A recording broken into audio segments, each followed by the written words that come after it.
Salut tout le monde. Salut tout le monde. Salut à tous mes Saiyajins. Merci pour ceux qui viennent de la chaîne principale Alex Levent et enchanté à tous les nouveaux. Aujourd'hui, je vous présente un ami, c'est Alex Goob. Alex Goob, c'est un auteur, l'auteur du livre Agir et penser comme un chevalier du zodiaque. Tu l'as vu dans le titre de la vidéo, on va parler aujourd'hui du fait d'être unique, d'avoir une pensée unique et finalement de ne pas créer de clan, de ne pas créer de camp, de dire que tel ou tel pense comme ça, d'autres pensent d'une telle manière et du coup créer des conflits, mais plutôt créer, je dirais, une complémentarité. C'est ça, une synergie parmi les différences. Une synergie et puis petit clin d'œil avec ce qui se passe en ce moment, avec cette ambiance un petit peu, je dirais, spéciale en disant que les gens qui sont pour ou contre certaines choses, voilà, nous là, on est plutôt dans une énergie qui est différente, l'énergie en fait de la complémentarité et de dire que chaque personne qui pense d'une certaine manière a sa manière de penser qui est respectable, simplement. C'est ça. D'accord? Donc, il a écrit un livre, Agir et penser comme un chevalier du zodiaque. On va en parler donc du coup de ton livre. C'est ça. Et voilà, pourquoi tu l'as créé, l'énergie du livre. Et bien sûr, dans cette vidéo, je t'invite à participer parce que dans cette vidéo, on est trois. Il y a donc mon ami Alex. Il y a toi dans cette vidéo et il y a moi. Et on va partager en fait nos différentes manières de penser, nos différents prismes de réalité. Car encore une fois, c'est une chaîne de partage dans laquelle on respecte la vie de chacun et dans laquelle on débat. Et du coup, Alex, agir et penser comme un chevalier du zodiaque, du coup, c'est quoi dans les grandes lignes? Donc c'est un livre de développement personnel. Je me suis inspiré voilà, de l'animé Senseiya, à l'époque les Chevaliers du Zodiaque qui passait sur le Club Dorothée, pour en ressortir des valeurs, des thèmes importants qu'on pouvait appliquer au quotidien. Et du coup, parmi ces thèmes importants, il y a justement ce chapitre qui se situe un peu vers la fin du livre, qui est « Vous êtes différent, non, vous êtes unique ». Et du coup, ce que je vais faire, c'est que je vais lire un petit passage. Et Alex et moi, on donnera nos différents ressentis sur la manière dont on interprète en fait ce que j'ai écrit. Et ce qui est marrant, c'est que j'ai écrit ce livre-là il y a maintenant presque 2 ans. Du coup, j'ai un certain recul par rapport à ce que j'ai écrit et peut-être même que par rapport à ce que je disais il y a 2 ans, j'ai peut-être même aujourd'hui une vision différente de ce que j'avais il y a 2 années. Et toi, Alex, du coup, tu vas aussi donner ton avis parce que je pense que tous les avis sont bons à prendre. Et vous-même, vous pouvez laisser votre avis sur ce que vous avez, ce que vous percevez dans ce que je lis. Exactement, donc n'hésitez pas, mes Saiyajins ainsi que les nouveaux de la chaîne, à mettre des pauses dans la vidéo et à commenter, à dire ce que vous en pensez, d'accord? Et puis on fera plusieurs mini-vidéos comme ça, dites-le nous si ça vous intéresse, d'ailleurs qu'on fasse des mini-thèmes en fonction de ce que tu as écrit dans le livre. Il y a plein de passages très intéressants, d'ailleurs je vous invite à vous le procurer. Il se trouve un peu partout, partout. Dans toutes les librairies. Librairie en ligne, librairie physique. Dans la vie, nous sommes tous différents et c'est ce qui fait notre force. Ne cherchez jamais à rentrer dans un moule prédéfini afin de mieux vous conformer à ce que la société et votre entourage veulent pour vous. Soyez ce que vous voulez être et non ce que les autres veulent que vous soyez. Nous naissons uniques et nous devons le rester afin d'offrir à ce monde la diversité qu'il mérite. C'est pourquoi nos jeunes héros sont différents, pensent différemment, ont parfois des handicaps physiques, mais restent soudés, vont de l'avant, accomplissent leur mission et leur destinée parce qu'ils croient en eux-mêmes, se font confiance les uns les autres et font fi des différences. Voilà un des paragraphes du chapitre en question. Donc, qu'est-ce que ça t'a fait ressentir quand tu as lu ça, Alex? Écoute, moi je vais te partager mon point de vue. Après, j'attends aussi le tien. C'est ça, ouais, oui. Et à toi aussi, bien sûr, parce que chaque mot que tu emploies va faire écho sur, quelque part, chacune de nos expériences à nous. Donc, quand je dis nous, c'est toi, mon Saiyajin ici devant cette caméra et moi-même.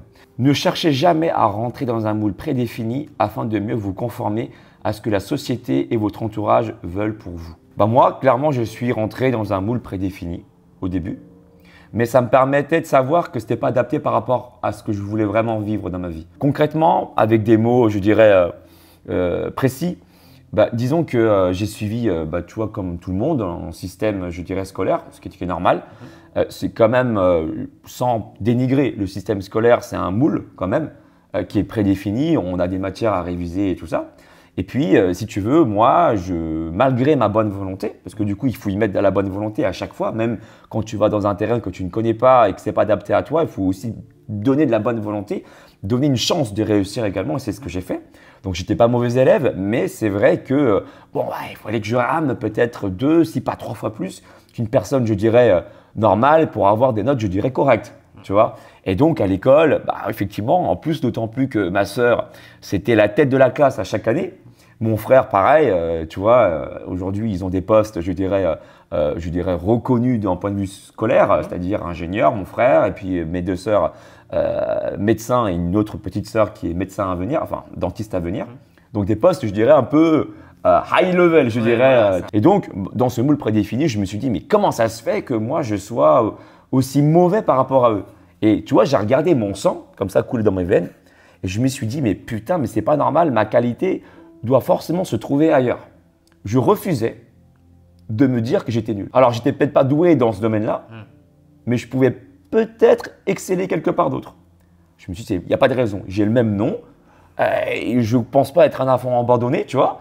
Donc, du coup, je suis censé trouver ma qualité ailleurs. Ouais, donc en fait, tu as essayé de sortir du moule dans lequel on essayait de te mettre. Mais c'est parce que j'étais dans ce moule-là que j'ai réussi à avoir cette réflexion. Ça veut dire que ce n'est pas un problème en soi d'être dans un moule, pour moi. Le problème, c'est d'y rester quand tu sais que ça ne te convient plus. Du moment que ce n'est pas une moule. Voilà. C'est ça aussi, Alex, c'est d'avoir énergie. C'est dans la rigolade et la joie, la bonne humeur. D'ailleurs, tu mets un pouce en haut si tu avais aimé sa remarque. Donc, je suis sorti du moule. Et en sortant du moule, en fait, ce que j'ai pu aussi reconnaître, c'est qu'il y a des gens qui sont aussi à l'extérieur du moule. Ah non, laisse-toi. Et donc, dans ce côté externe, dans le côté extérieur du moule, ben, j'ai rencontré notamment Anthony. Tu vois, mon meilleur ami qui a su ressentir ma différence et plus que ressentir la différence, l'accueillir. Et donc au lycée, donc clairement c'est là où je l'ai rencontré. Effectivement, tu sais, peut-être pour ceux qui ont connu ça, vous savez, vous vous sentez différent. Moi, je me sentais différent à l'école. Au lycée, j'avais l'impression d'être comme Naruto. Tu sais, Naruto tout seul dans la balançoire, qui regarde les gens s'amuser et puis qui ne comprend pas comment faire pour s'intégrer et tout ça. Mais je ne cherchais pas non plus, effectivement, à m'intégrer plus que ça. Je laissais les choses aussi naturellement se faire. Et j'ai vu une personne me tendre la main avec mes cheveux. Je me souviens, j'en ai parlé dans une vidéo, je mettais des cheveux en mode cloud et tout ça, tu vois, je mettais 1h30 pour me coiffer le matin. Les gens me prenaient pour un ouf, mais c'était très bien comme ça. Moi, j'étais content de moi, tu vois. Et donc là, malgré du coup toutes ces choses un peu, je dirais, qui sortent un peu des sentiers battus, il y a quelqu'un qui est venu vers moi et qui s'est intéressé à ma personne. Si tu veux plus de vidéos comme celle-ci, je te fais une petite pause pour te dire de ne pas oublier de t'abonner sur ma chaîne. Bon visionnage! Vraiment comme je suis.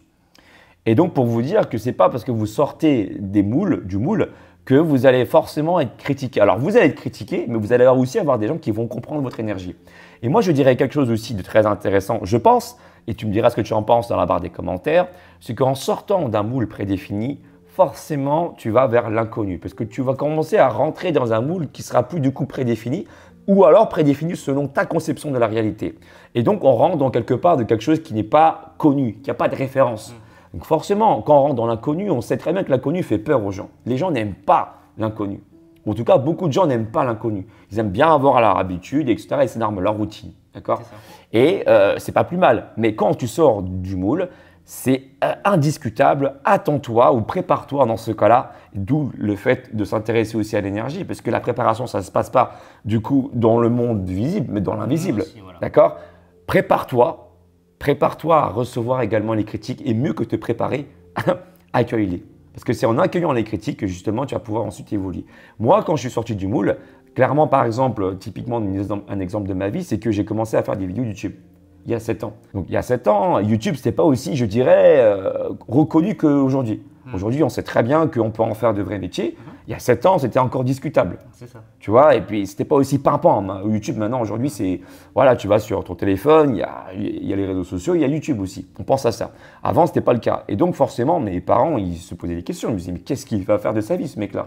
Et donc, je mettais des repères et tout dans le sol et tout pour me filmer avec les trépieds. Ils les ont retirés. Je me suis dit, ce jour-là, il faudrait que j'arrive à les convaincre de me laisser travailler correctement. Et ce n'est pas en cherchant à les convaincre en fait, que j'ai réussi justement à avoir la paix. C'est en faisant les choses. En essayant. En essayant une multitude justement de chemins pour trouver justement celui qui pourrait me correspondre le mieux et essayer de leur montrer par des faits que ça peut marcher.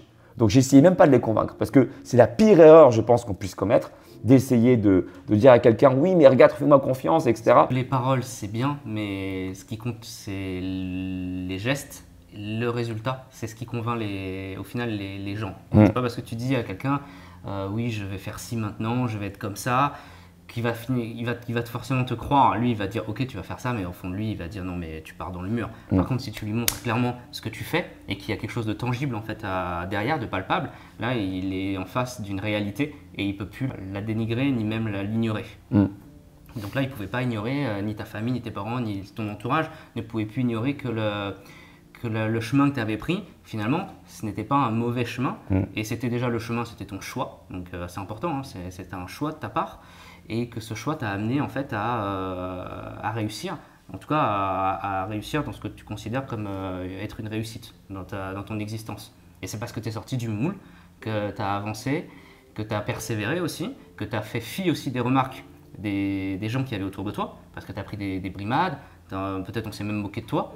Et malgré ça, tu as continué, tu as persévéré, tu as rencontré des gens qui t'ont permis aussi d'évoluer, de croire en toi. Et de m'assurer de ce que je suis en train de mettre en avant dans cette terre en fait. C'est ça. Ouais. Et grâce à ces personnes-là et à l'entourage que tu t'es créé, et ben en fait tu as atteint en fait un niveau supérieur on va dire de confiance en soi déjà. Et c'est important. Ne serait-ce que ta rencontre. Ça fait 2 ans du coup qu'on se connaît, si pas plus, tu vois.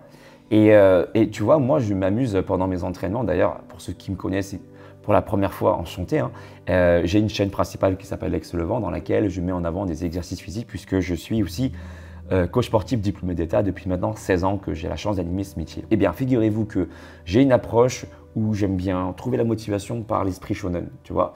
Et il m'arrive d'utiliser, on pourrait employer ce terme-là, de mantra. Kaioken. Et même, tu vois, récemment, j'utilise les attaques de Shaka pour me motiver. Tu le sais, tu es resté à la maison une semaine et tu entends des Om, Thank you, Haja, Shimi Morio, tu vois, ça veut dire trésor du ciel. À force de faire tous ces mantras, j'ai fini par rencontrer même en chair et en os ces personnes qui mettent en avant l'énergie des mangas. Toi, par exemple, l'auteur de ce livre, tu vois, on est devenus amis. J'ai rencontré aussi Patrick Borg, celui qui fait la voix française de Son Goku. Et plus que le rencontrer, j'ai eu cette chance qu'il soit rentré dans ma vie et qu'aujourd'hui, on est amis maintenant. Plus qu'une rencontre, tu vois. Et on crée aussi des projets en commun. Des vidéos, des projets en commun aussi avec Patrick, avec toi. Et je trouve que si je n'avais pas cru en cette capacité d'aller de l'avant et de transformer quelque part les critiques en une force ou en des réajustements. Les critiques permettent également de réajuster nos tirs ou d'emprunter d'autres chemins. Voilà, mais toujours de ne pas oublier ce qui fait vibrer en nous, de se connecter avec notre cœur quelque part. Qu'est-ce que tu en penses, toi? Est-ce que ça te parle le fait d'être dans un moule prédéfini? Quel était pour toi ton moule prédéfini? Et nous, ça nous intéresse aussi fortement que tu t'exprimes dans la barre des commentaires pour que tu nous racontes aussi ton expérience de vie, ton partage sur ce que c'est que ce fameux moule et comment tu t'en es sorti, si jamais c'est le cas, ou si tu as envie de t'en sortir, quelle est aujourd'hui ta conception du coup de ta réalité. Alors ensuite, il y a aussi, tu vois, nous naissons uniques et nous devons le rester afin d'offrir à ce monde la diversité qu'il mérite. Et on revient sur ce que tu viens de me dire. C'est ça. Aujourd'hui, on nous force, on nous pousse, entre guillemets, à suivre un certain tracé, une certaine ligne droite, alors qu'en réalité, il y a 1 milliard de chemins que chacun peut suivre. Peu importe qu'on trébuche en prenant le chemin de droite, alors que finalement, en allant à gauche, ça aurait été un chemin beaucoup plus simple. Le but, c'est justement de trébucher pour apprendre, se relever et devenir plus fort. Sortir des sentiers battus, comme on dit, c'est parcourir les différentes voies qui s'offrent à nous. Et dans notre société actuelle, on a tendance quand même à vouloir très fortement nous influencer vers une certaine direction. Fais des études parce que sinon tu auras un mauvais salaire, tu vas pas réussir dans la vie, avoir une femme, avoir des enfants, avoir ce qu'on appelle en fait la famille parfaite ou le job parfait. Et si tu sors de ce moule-là, et puis fais ci, fais pas ça, et si tu sors en fait de ce carcan, et ben, tu es considéré comme étant un anti-système. Ou alors tu es considéré comme le mal, tout simplement. Bon, voilà, référence encore à Senseiya, mais tu deviens en fait un ennemi parce que tu ne suis pas la croyance populaire ou la direction dans laquelle va la société. Direction qui, on cherche à te faire croire que c'est la seule et unique direction et que c'est aussi la bonne direction. Alors qu'en fait, il y en a des milliers, il y a des millions, des milliards. Et on n'est pas tous obligés d'aller toujours dans le même sens. Tout à fait, tout à fait. Et c'est pas parce que tu vas pas dans le même sens que tu es un intrus ou que tu es quelqu'un qui pense pas bien. Au contraire, tu as une pensée, tu as un cerveau, tu as un cœur et tu as aussi une réflexion qui t'est propre en fait. Et chaque réflexion pour moi est nourrissante. Voilà. Et c'est la mixité en fait de toutes les différences de chaque personne qui existe. Hein. Les différences, elles peuvent être physiques, elles peuvent être spirituelles, elles peuvent être de tout type, de tout genre. Et c'est toutes ces différences-là mises bout à bout et mises ensemble qui font que en fait, le monde est plus intéressant. Il est plus intéressant de vivre dans un monde où chacun est différent que de vivre dans un monde où on serait des clones en fait, de chacun. Grave. Donc c'est pour ça que chaque personne sur cette terre est unique et elle doit le rester. Et elle doit le rester autant dans sa tête que même physiquement. Ouais, et puis j'irais même encore à rajouter, pour aller dans ton sens, que pour être unique et le rester, très souvent quand on est petit, on ne réfléchit pas à des masses, on ne cogite pas des masses. Et quand on ne cogite pas des masses, on n'est plus dans le mental. On est dans notre cœur quand on est enfant généralement. Parce que très souvent, on dit bien que la vérité sort de la bouche des enfants. Ça veut dire que quand on est petit, généralement, la vérité, on la détient. Et qu'il n'y a pas de prisme de « ouais, la société veut que je fasse ça ». C'est parce que justement, pendant qu'on est enfant, on va découvrir ce que la société veut qu'on fasse pour être heureux. Et j'ai un exemple parfait du coup que j'ai illustré dans mon livre. Dans Senseiya, il y a les chevaliers. Et parmi les chevaliers, il y a Shun d'Andromède. Ouais. Et Shun d'Andromède, quand on était petit et qu'on n'avait pas encore cette société qui nous dirigeait d'une certaine manière à penser d'une telle ou telle façon, est-ce qu'on le voyait comme quelqu'un d'efféminé? Aujourd'hui, oui. Mais à l'époque, est-ce qu'on le voyait comme quelqu'un d'efféminé? Et est-ce que ça nous choquait de le voir en rose, par exemple?